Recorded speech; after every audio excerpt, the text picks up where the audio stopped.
Tere! See on üks veider olukord, kui ma emale ütleks, ta ei usuks. 1000 inimest, kõik on intelligentsemad kui mina, ilusamad kui mina ja mina istun siin laval. Tere kõigile, tore näha!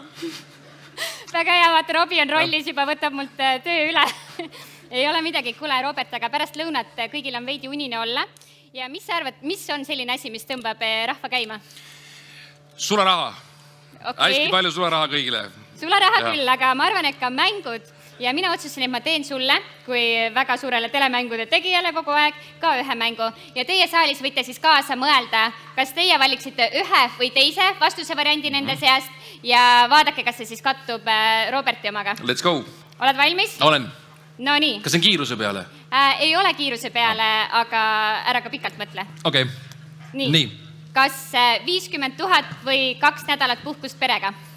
50 000 ilmselgelt. Kujutad see ette, kui ma võtaks pere 2 nädalat, ütleks naisele, kuule, 50 tonni oli õhus. Me läksime Lätti. Lähme edasi, praegu läheb hästi mul. Kas investeerimine või lendamine? No nii, Robi. Tead, see lennutund on nii kallis. Iga kord lähen lendan õhus, 250 kulli on tund. Maandun ära, õpetajad, väga hästi läks, ta on 2 tundi ja 50 minutit.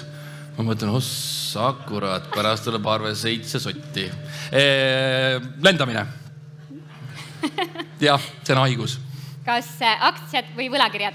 Aktsiad. Kas sa peame põhjendama ka? Ei pea. Okei. Kas Marko Oolo või Kristjan Liivamägi? No Kristjan on doktorikraadiga. Ilmselgelt ma olen temaga täiesti juhmakas oma bakalaureusega. Oleks Jaak ka, siis ma ütleks Jaagu kohta ka, et tema on kogu aeg Instagramis. Temal pole aega. No Marko, ilus sihvakas poiss. Võiks mõne vestluse maha pidada küll. Kas õhtujuhtimine või saatejuhtimine? Saatejuhtimine. Õhtujuhtimine selline altuura. Aga kumb rohkem raha toob? Altuura. Tegelikult on altuura päris hea. Ma olen siin samas kohas Toosikanus umbes 20 üritust juhtinud. Ei ole kordagi nurisnud pärast, et siukse arve, et ise ka ei usu. Kui palju siis? No ikka korralikult. Niimoodi, et see... Jah, lähme edasi. Kas Jüri või Piret? Piret kindlasti. Jüri on see kahtlane tüüp. Ta jah, ei kindlasti Piret. Ilus vaadata ja intelligentne ka. Jüri puhul on selline 50-60. Järgmist küsimust vali hoolega. Kas kätekõverdused või kõhulihased? Mul pole kumbagi Arsenalis. No kätekõverdused. Palun 10 tükki. See on nii nagu rahaga, et umbes mitu aastat sa oled kõigi jälgitud mingit tööd toonud. Et 10 ära, siis saan aplausi või? Jah, ma olen kindel. Sa ongi kloun teelik. Ma mõtlesin, ma saan emal näidata, vaata nüüd seda värki-särki, ma olen siin 1000 inimeses. 3, 4, 5, 6, 7, 8, 9, 10. Plaksuga ka veel! Kuule, jällegi ütlen emale, käisin investeerimisfestivali laval ja kloun pandi kätekõverisi tegema.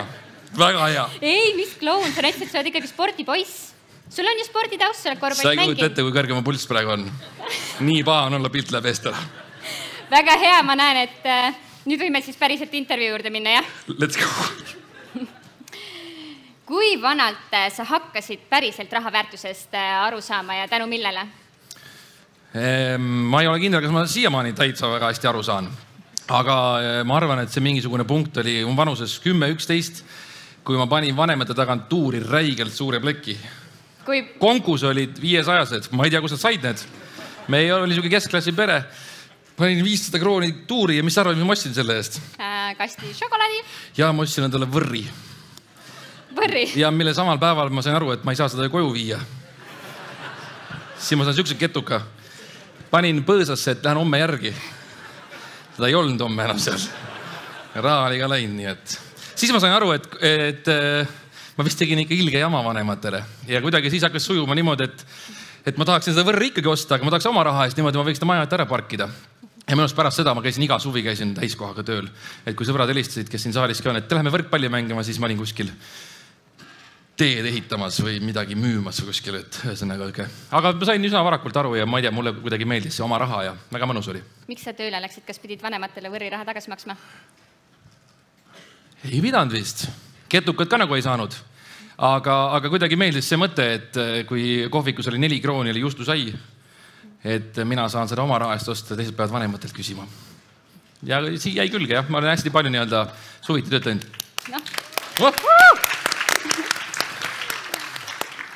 Nii, aga meelelahutus.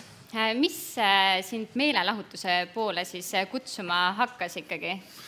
See, kuidas ma sinna sattusin kunagi keskkooli ajal oli täiesti juhuslik, oli kooli seina peal oli plakat, et kohalik raadio otsib mingisuguse uusi talente. Ütlesin sõbrale, et võiks minna, ta ütles, et lähme kindlasti. Ja siis läksime kohale, mingisugune konkurssi esimene voor oli ja tema ei tulnud. Ja siis aga ma mõtlesin, et nüüd ma siin juba olen, et nüüd pole midagi targemat teha, teen ära.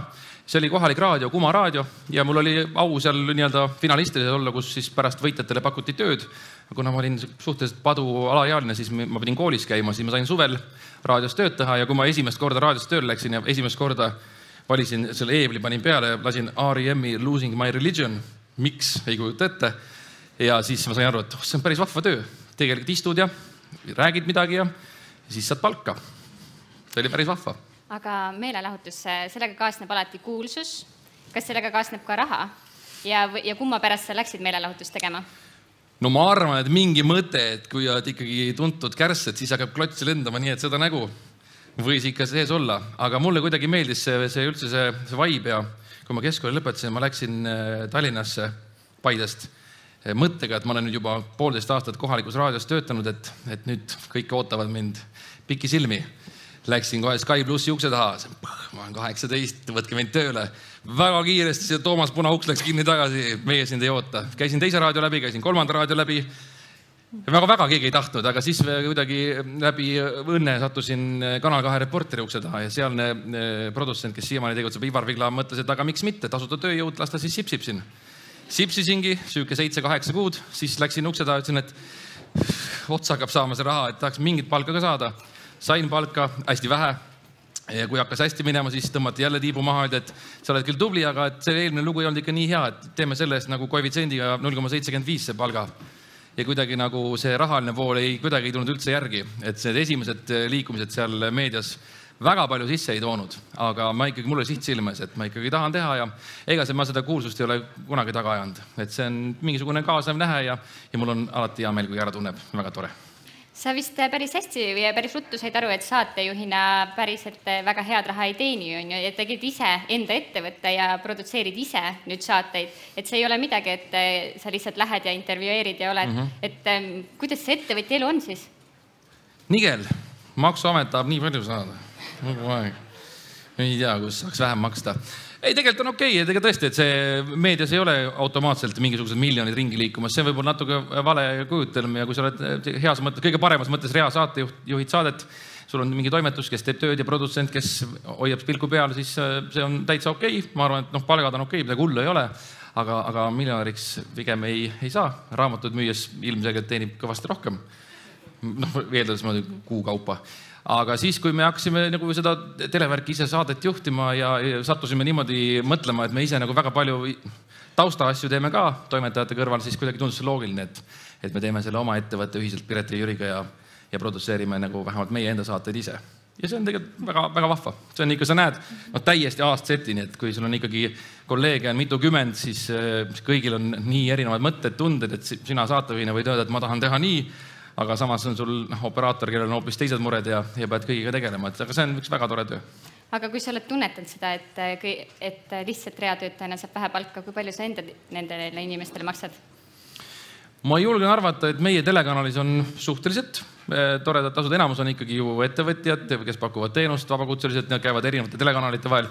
Ma ei ole küsinud, et palju TV3 maksab, kas Margna maksab rohkem. Aga ma arvan, et kes Eesti teleskeenes liiguvad, nii operaatorid, režissöörid, toimetajad, kõik toredad kremeerijad, ma arvan, et on kohti, kus makstakse kõvasti vähem. Et me arvame, meil on hästi. Väga tubli oled.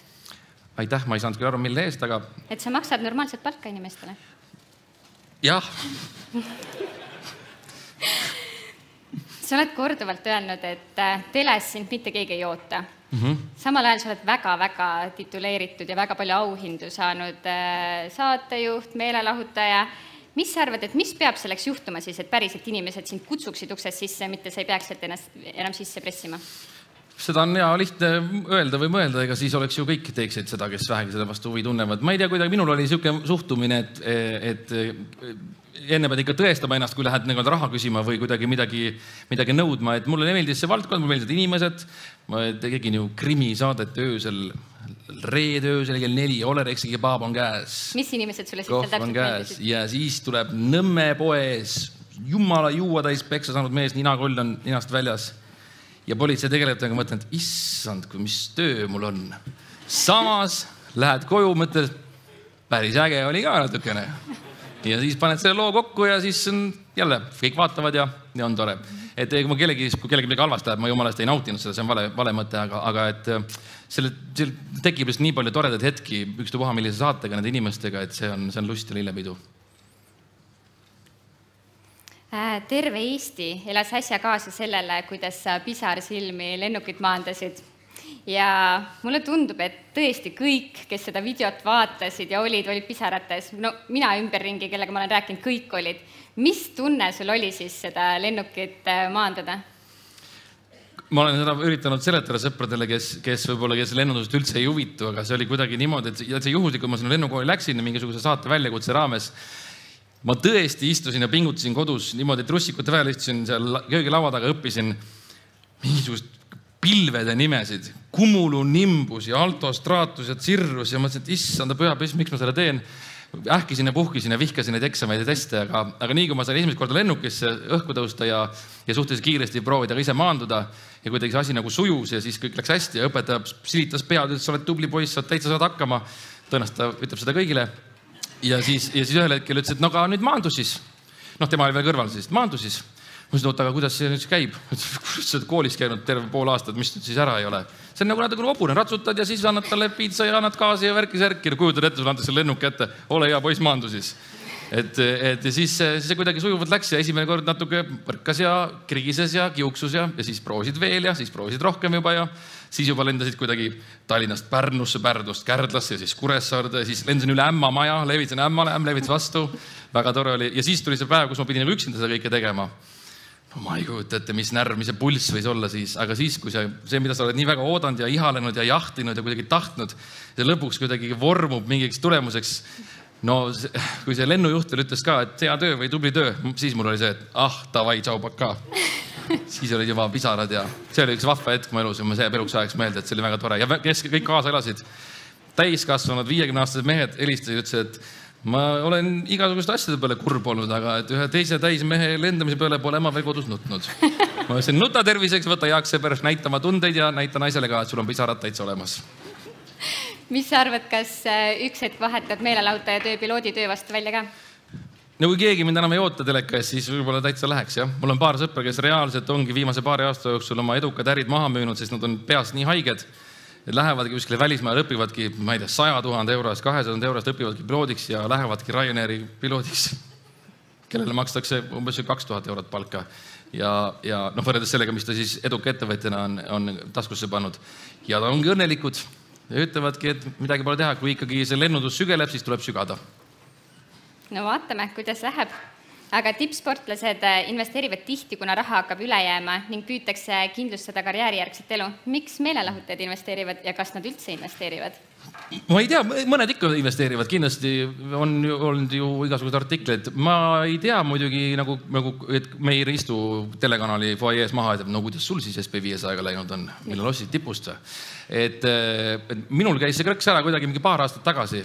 Esiteks, mul sõbrad kinkisid sünnipäevaks 150 Tallinki aktsiat kõige kallima hinnaga. Kinkisid selle mulle. Mul oli investeerimine värki. Siis läks räigelt miinusesse. Siis müüsin maha. Siis tuli hiljem välja, peab maksu ka veel maksma. Siis ma mõtlesin, no on igas sõbrad. Joh, ei tii. Siis mul oli 2 aastat, mul oli, et ei, sellist jama ma küll kaela ei taha endale.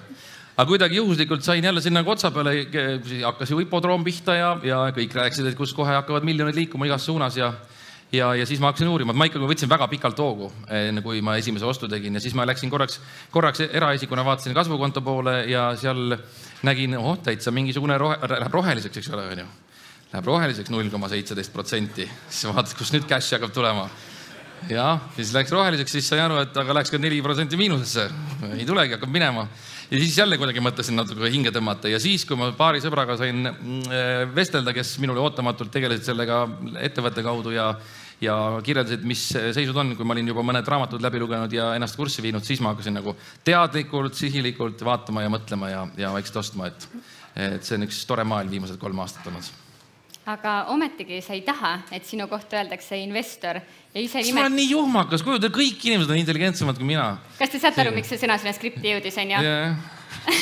See ma kuidagi, nagu ma olen tagasihoidlik, ma ei oska, mul ei ole, ma kardan alati, et minu ühtegi sõna ei tohi kuulda sel teemal, sest kui keegi läheb koju, teeb mingi vale liigutuse, siis saavad pahaseks mu peale. Aga samal ajal sa ju loed või jälgid iga päev kõike, mis sinu investeeringutega toimub. Sa loed väga palju, sa käid aktsionäride koosolekutel, sul on mastermind grupp, kellega sa kogu aeg arutad. Kui sa öösel 2:30 taksos sõbra Jüri poolt koju sõites, hakkad napsuse peaga teese püstitama ja hakkad neid teese realiseerima krüptovaluutas ja siis avastad, et see on -70 2 päeva pärast, siis mõtled, ostukoht.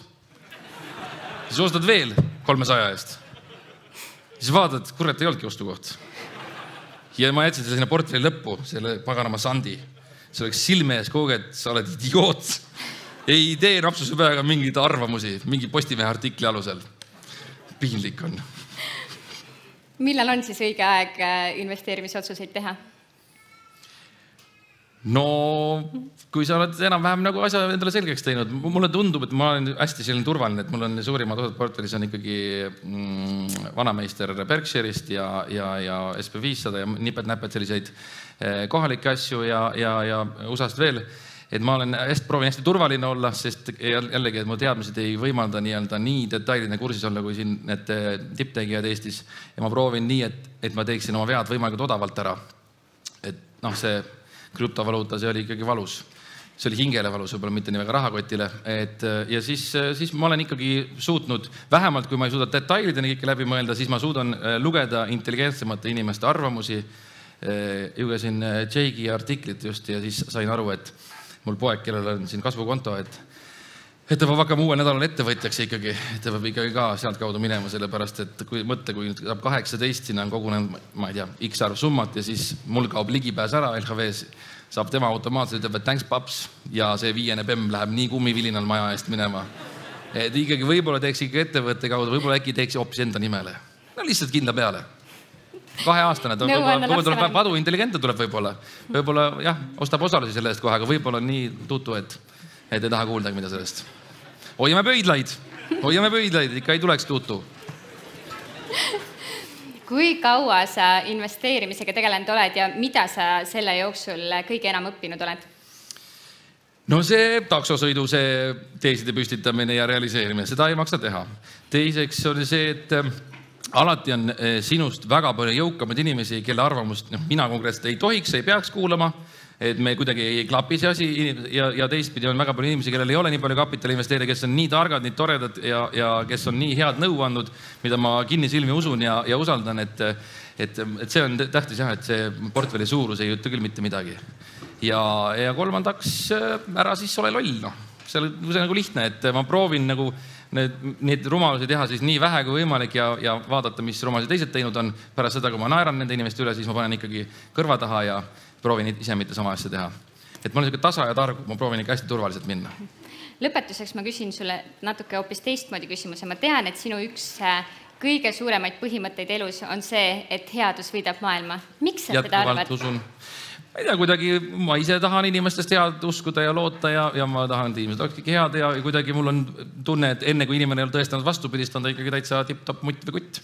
Ja on ka inimesi, kellel on vastupidi, et sa pead ennast tõestama enda isikust kasulikkust, kui ta hakkab sinusse hästi suhtuma, et mina ikka usun, et headus võidab maailma ja rock'n'roll peab jätkuma. Kas oled kõrvetada ka saanud selle uskumusega? Küsi ekspruutide käest. No ikka. Mis need ekspruudid rääkiksid meile? Oleks ka veider, kui oleks elus niimoodi läbi liuelnud ja ikka oleks chill ja grill ja näpud püsti ja siis ei oleks asi usutav.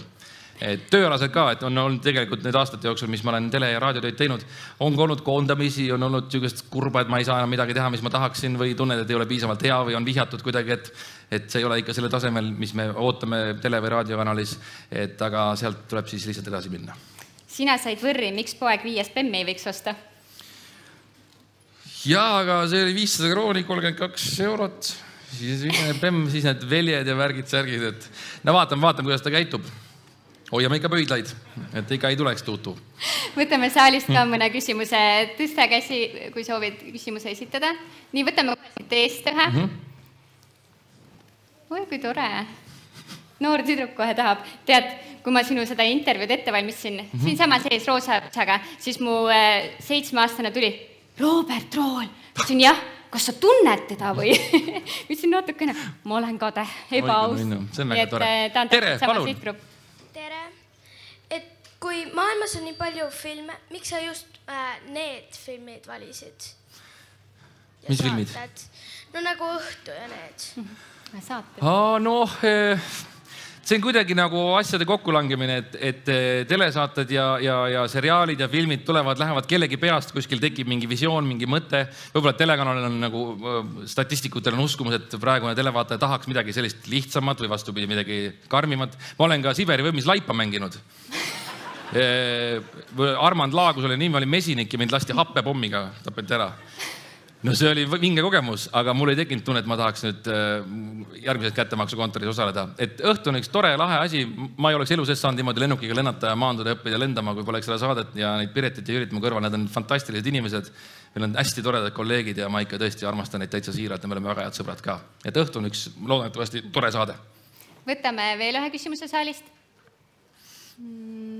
On käsi? Ennem oli rohkem. Sealpool.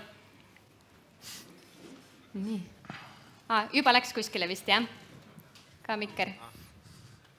Tere. Tere. Oma investeerimise ebaedust olete meile juba rääkinud, aga saate mõnda oma edulugu rääkida investeerimises? Ma saan aru, et see on küll tagasihoidlik, aga ikkagi. On siis tagasihoidlik? No ikkagi ma olen aru saanud, et kõik oma analüüsi, mis ma teinud olen üksiga aktsiatega, ikkagi ma olen ikka indeksitest kõvasti maas. Ja need on väga hästi kasvanud ja tublisti ja ma ei ole nende juurde ostmist lõpetanud, aga tänu sellele, kui natuke kapitali kasvanud ja kogunud ja olen krabanud siit-sealt, siis on paar toredat sellist osalust ettevõttest, mis praegu on mille vormistamine on pooleli, et mille puhul ma tunnen, et see võiks olla küll selline, mis teeb väga rõõmsaks, kui käiku läheb, et ma vist ei lubata sellest rääkida, aga see on väga tore, et on mõned toredad õnnestumised, aga miljoneid ei paista. Mitmekohaline portfell on? 6-kohaline. Alguse poole, lõpu poole? No. Osta mulle võrr, siis ütlen.